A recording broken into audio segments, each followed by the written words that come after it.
Whatever an individual or a people concentrates upon it tends to get, because concentration is just as much of a force as is electricity. Those who concentrate upon an idea, who continue to visualize their dreams, to nurse them, who never lose sight of their goal, no matter how dark or forbidding the way, get what they concentrate on. They make their minds powerful magnets to attract the thing on which they have concentrated. Sooner or later they realize their dreams. If you can concentrate your thought and hold it persistently, work with it along the line of your greatest ambition, nothing can keep you from its realization. Dreaming without effort will only waste your power. It is holding your vision, together with persistent, concentrated endeavor on the material plane, that wins. If we were to send out our desires intensely, to visualize them until our very mentalities vibrated with the things we long for, and to work persistently in their direction, we would attract them. Everywhere there are disappointed men and women who have soured on life because they could not get what they longed for, a musical or art education, the necessary training for authorship, for law or medicine, for engineering, or for some other vocation to which they felt they had been called. They are struggling along in an uncongenial environment, railing at the fate which has robbed them of their own. They feel that life has cheated them, when the truth is they have cheated themselves.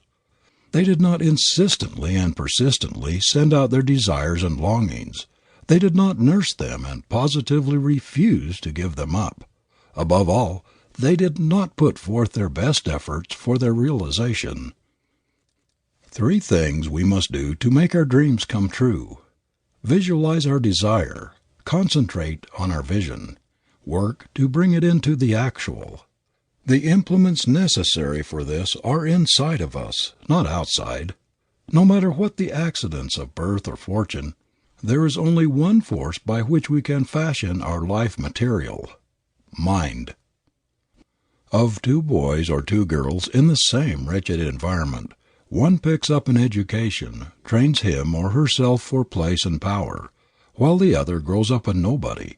It is all in the boy or the girl. Each has similar material to work in. One transmutes it into gold, the other into lead. 2 sailors force the same breeze to send their boats in opposite directions. It is not the wind, but the set of the sail that determines the port. The power that makes our desire our vision. A reality is not in our environment or in any condition outside of us. It is within us. There is some unseen, unknown, magnetic force developed by a long continued concentration of the mind upon a cherished desire that draws to itself the reality which matches the desire. We cannot tell just what this force is that brings out the thing we long for out of the cosmic ether and objectifies it, shapes it to correspond with our longing. We only know that it exists. The cosmic ether everywhere surrounding us is full of undreamed potencies. And the strong, concentrated mind reaches out into this ether, this sea of intelligence, attracts to its own, and objectifies the desire. All human achievements have been pulled out of the unseen by the brain, through the mind reaching out and fashioning the wealth of material at its disposal into the shapes which matched the wishes, the desires, of the achievers. All of the great discoveries, great inventions, great deeds that have lifted man up from his animal existence have been wrought out of the actual by the perpetual thinking of and visualizing these things by their authors. These grand characters clung to their vision, nursed it until they became mighty magnets that attracted out of the universal intelligence the realization of their dreams. Most revolutionary inventions have evolved from a flash of thought. The idea of the telephone was flashed into the mind of Professor Alexander Bell by the draw of a string through a hole in the bottom of a tin can, by means of which he found that the voice could be transmitted. The idea took such complete possession of the inventor that it robbed him of sleep, and for a time made him poor. But nothing could rob him of his vision or prevent him from struggling to work it out of the visionary stage into the actual. All of Edison's inventions, those of every inventor, have been wrought out of the same principle that gave us the sewing machine and the telephone. They all started in simple ideas, in dream visions which were nursed and worked into actualities. The brain cells grow in response to desire. Where there is no desire, there is no growth. The brain develops most in the direction of the leading ambition, where the mental activities are most pronounced. The desire for a musical career, for instance, develops the musical brain cells. Business ambition develops that part of the brain which has to do with business. The cells which are brought into action in executive management, in administering affairs, in money making. Whenever we make our demand upon the brain by desire, that part responds in growth. Don't let go of your desire. Whether it be music, art, literature, business, or a profession, hold on to it. No matter how dark the outlook, keep on visualizing your desire and light and opportunity will come to enable you to make it a reality. Whatever the Creator has fitted you to do, He will give you a chance to do, if you cling to your vision and struggle as best you can for its attainment. If you are a boy on a farm and feel that you are a born engineer, yet see no possible way to get a technical education, don't lose heart or hope. Get what books you can on your specialty. Cling to your vision. Push out in every direction that is possible to you. It may take years, but if you are true to yourself, your concentration on your desire, your pushing toward it, will open a door into the light, and before you know it, you will be on the road to your goal. The great danger in our time is not lack of chance or opportunity, but of losing our vision, of letting our ambition die. Most of us, instead of treating our desires, seriously trifle with them as though they were only to be played with, as though they could never be realities. We do not believe in their divinity. We regard our heart longings, our soul yearnings, as fanciful vagaries, romances of the imagination. Yet we know that every invention, every discovery or achievement that has blessed the world began in a desire, in a longing to produce or to do a certain thing, and that persistent longing was accompanied by a struggle to make the mental picture a reality. It is difficult for us to grasp the fact that ambition, accompanied by effort, is actually a creative power which tends to realize itself.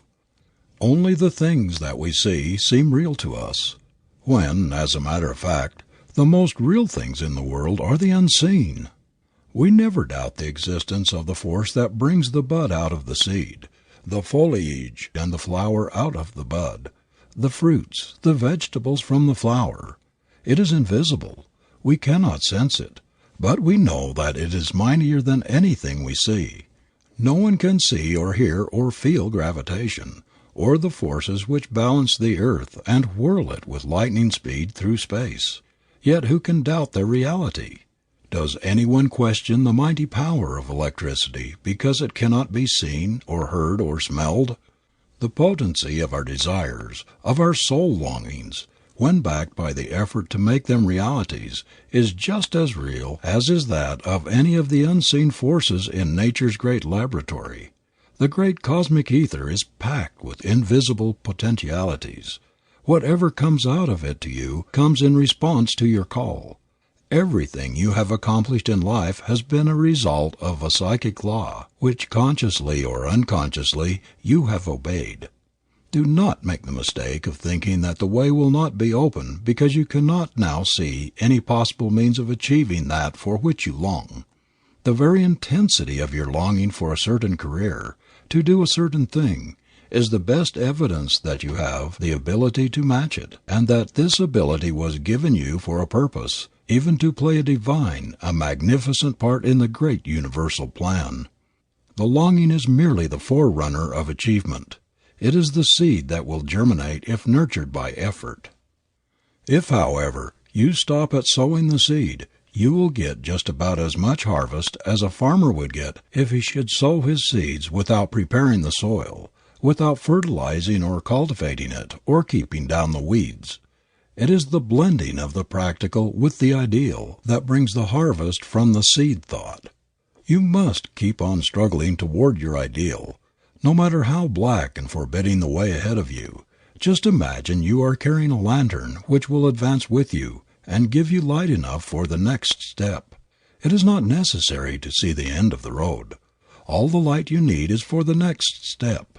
Faith in your vision and persistent endeavor will do the rest.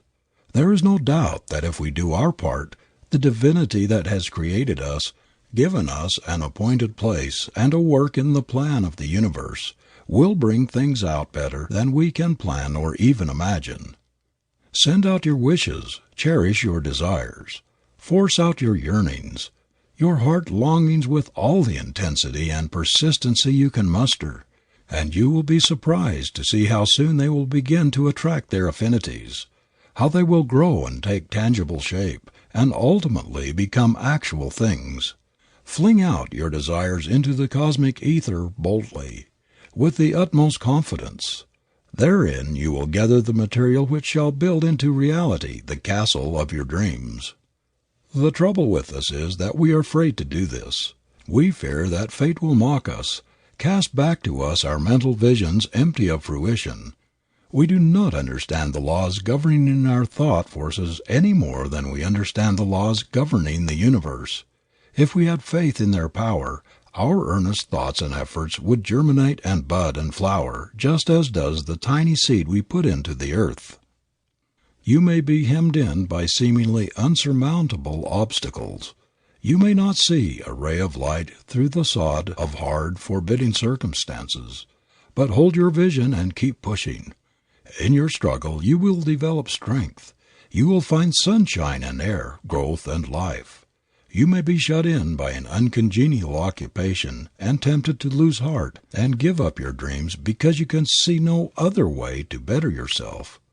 This is just the time to cling to them and to insist that they shall come true. Without knowing it, you may be just in the middle of the sod, and if you keep pushing where you are, in season and out of season, you will come to the sunlight and the air, to freedom. There is no human being who doesn't have some sort of a chance. If your present position cramps you, if it does not give you room to express yourself, you can make room by filling it to overflowing, by keeping your mind steadfastly fixed on the ladder of your ascent. In your mind, you make the stairs by which you ascend or descend. Nobody else can do it for you. The master key which will unlock that cruel door that keeps you back is not in the hand of fate. You are fashioning it by your thoughts. Your next step is right where you are, in the thing you are doing today. The door to something better is always in the duty of the moment. The spirit in which you do your work, the energy which you throw into it, the determination with which you back up your ambition, these, no matter what opposes, are the forces that unlock the door to something better. If you hold to your vision and are honest, earnest and true, there is nothing that can stand in the way of its realization.